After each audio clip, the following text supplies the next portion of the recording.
शेतकरी कोल्ड शेणखत सुद्धा बाहेरून मागून घेतात, बरोबर ना. कोल्ड शेणखत जर आणलं तर ते जर जास्त कोल्ड जर असेल तर ही प्रोसेस त्या पद्धतीने फास्ट होत नाही. तर तिला पाणी मारून घ्या. जर शेणखत जर तुमचं जर कोल्ड जर असेल, जर पाणी जर मारायचं नसेल तर तुमचं हे जे काही कल्चर करणार आहात या कल्चरचं पाणी वाढवा. काय तुम्हाला कळतं किती याला पाण्याची गरज आहे. म्हणजे ते 100 लिटर जर सांगितलं असेल तर तुम्ही 200 लिटर करा. म्हणजे याला ह्या ज्या बॅक्टेरिया वाढवण्यासाठी तिथे एक प्रकारची आर्द्रता, ओलावा असला पाहिजे. तो जर ओलावा 7 दिवसापर्यंत जर पुरत जर नसेल, सगळ्यात महत्वाचं एक लक्षात घ्या, हे कल्चर वापरल्यानंतर किंवा झाटांनी गोधन वापरल्यानंतर पुन्हा त्याच्यावर तुम्हाला परत पाणी मारायचं नाही.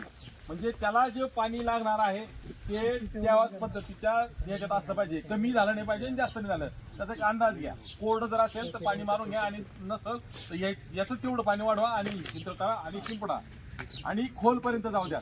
काही शेतकरी काय करतात, हे ढिगारे खूप उंच करतात.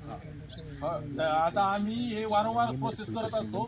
या प्रोसेस सांगायचे कारण काय आहे माहिती आहे का, हे वरती कुचतं, काळं एकदम भुरभुरीत होतं, पण खाली जे ना गठ्ठे असे ढेपाडे निघतात. सगळ्यात महत्वाची प्रोसेस हे जर केलं ना तुम्ही तर हे टाकायला खूप सोपं जातं. आता हे तुम्ही शेणखत जर मागवायला जर गेलं ना तर एकर रान सुद्धा कव्हर होणार नाही. आणि आम्ही तुम्हाला ज्या कृषी दर्शनी दिलेल्या आहेत, अगोदर वाटलेल्या आहेत, त्याच्यात तुम्ही बघा प्रत्येक पिकाला शेणखताची ऍप्लिकेशन आपण सांगतो तुम्हाला 10 ते 15 टन. हे जर शेणखत जर अशा पद्धतीने जर कुजवलं तर 4 टन तुम्हाला पुरेसं होतंय. टाकायला सोपं जातंय. तर सांगायचं काय, याचे ढिगारे उच्च करू नका. जितकी तुमची खोल बांबूची काठी किंवा पहार जाणार आहे तेवढं उंच करा. हा त्याचा थंब रूल आहे. का जेणेकरून तुमच्या तळापर्यंत ते औषध गेलं पाहिजे. हे औषध जेवढं तुमच्या शेणामध्ये पांगणार तेवढं ते फास्ट काम करणार. हा, आणि झाकून ठेवा. झाकल्यानंतर हे तुमची लगेच प्रोसेस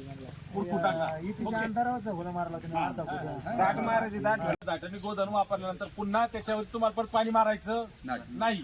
म्हणजे त्याला जे पाणी लागणार आहे ते त्याच पद्धतीच्या याच्यात असलं पाहिजे. कमी झालं नाही पाहिजे आणि जास्त नाही झालं. त्याचा एक अंदाज घ्या. कोरड जर असेल तर पाणी मारून घ्या आणि नसेल तर याचं तेवढं पाणी वाढवा आणि फिल्टर करा आणि शिंपडा आणि खोलपर्यंत जाऊ द्या. काही शेतकरी काय करतात, हे ढिगारे खूप उंच करतात. आता आम्ही हे वारंवार प्रोसेस करत असतो. या प्रोसेस सांगायचे कारण काय आहे माहिती आहे का, हे वरती कुचतं, काळं एकदम भुरभुरीत होतं, पण खाली जे ना गठ्ठे असे ढेपाडे निघतात. सगळ्यात महत्वाची प्रोसेस हे जर केलं ना तुम्ही तर हे टाकायला खूप सोपं जातं. आता हे तुम्ही शेणखत जर मागवायला जर गेलं ना तर एकर रान सुद्धा कव्हर होणार नाही.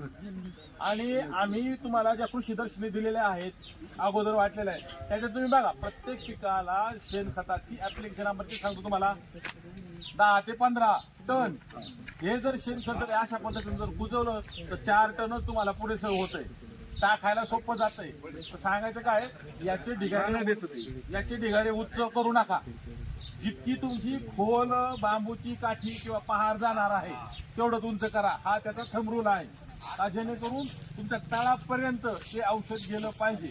हे औषध जेवढं तुमच्या शेणामध्ये पांगणार तेवढं ते फास्ट काम करणार. हा, आणि झाकून ठेवा.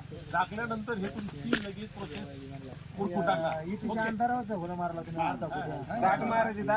फक्त फूट 3 ते 3.5 फुटापर्यंत जास्त उंची करायची, जास्त उंची नाही करायची.